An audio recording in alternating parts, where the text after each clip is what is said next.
ఆ అబ్బాయి చిన్నప్పటి నుంచి అన్నిట్లో ఫస్ట్. మంచి ఉద్యోగం తెచ్చుకున్నాడు కాబట్టే మంచి అమ్మాయిని పెళ్లి చేసుకుని సెటిల్ అయిపోయాడు. What is your aim in your life? మంచి అమ్మాయిని పెళ్లి చేసుకుని హనీమూన్ కి ప్యారిస్ కి తీసుకెళ్తాను మిస్. ప్యారిస్ గురించి ఇంత బాగా చెప్తున్నావు, ఎన్నిసార్లు వెళ్ళావేంటి? పెళ్ళైన తర్వాత స్పౌస్ కాలంలో నా వైఫ్ పేరు రాసేదాకా నేను పాస్పోర్టే తీసుకోను సార్. వెనకటికి నీలాంటి వాడు ఎవడో 7 అడుగులు వేయకుండానే 7 కొండలు ఎక్కేసాను అనుకున్నాడంట. నీ ప్రాబ్లం కి కరెక్ట్ సొల్యూషన్ నా దగ్గర ఉంది. బల్కి పోయే మేకకి బల్బ్ ఎక్కువ అంట. మీరు అమ్మాయిని పిలిపించేస్తే నేను తాళి కట్టి ఇమీడియట్ గా ప్యారిస్ ఫ్లైట్ ఎక్కేస్తా.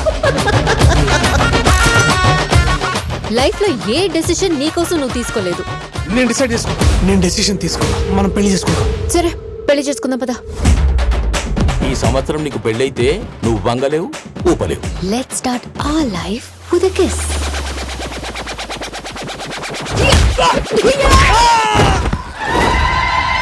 ఈయనమ్మ పెద్ద మానట్రా ఇది.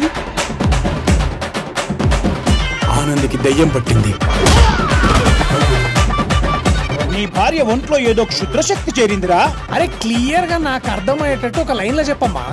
నీ వైఫ్ కి స్ప్లిట్ పర్సనాలిటీ డిజార్డర్ ఉంది. ఆనంది,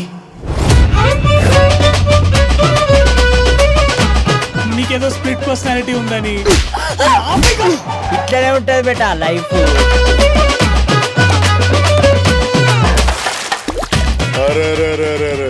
అట్లా చేస్తావు అనుకున్నా, ఇట్లా చేస్తున్నావు అవరా. నీకు నా మీద ప్రేమే లేదనిపిస్తోంది. లేదానంది, నువ్వంటే నాకు చాలా ఇష్టం. నువ్వంటే ఇష్టం లేదని చెప్పే. నువ్వంటే ఇష్టం లేదు. నిజంగానే నేనంటే ఇష్టం లేదా?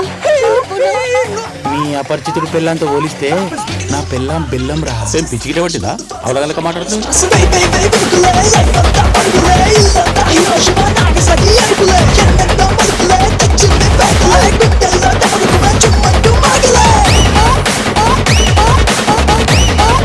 ఆనంద్కి స్ప్లిట్ పర్సనాలిటీ లేదు. చుట్టూ ముందుకుంటే అపరిచితుడు, ఎనక్కుంటే రెమో, కొప్పు కొట్టుకుంటే రాము. ఇంత క్లియర్ గా డిఫరెన్సియేషన్ ఉంటేనే ఆడియన్స్ కి అర్థం అవుతుంది.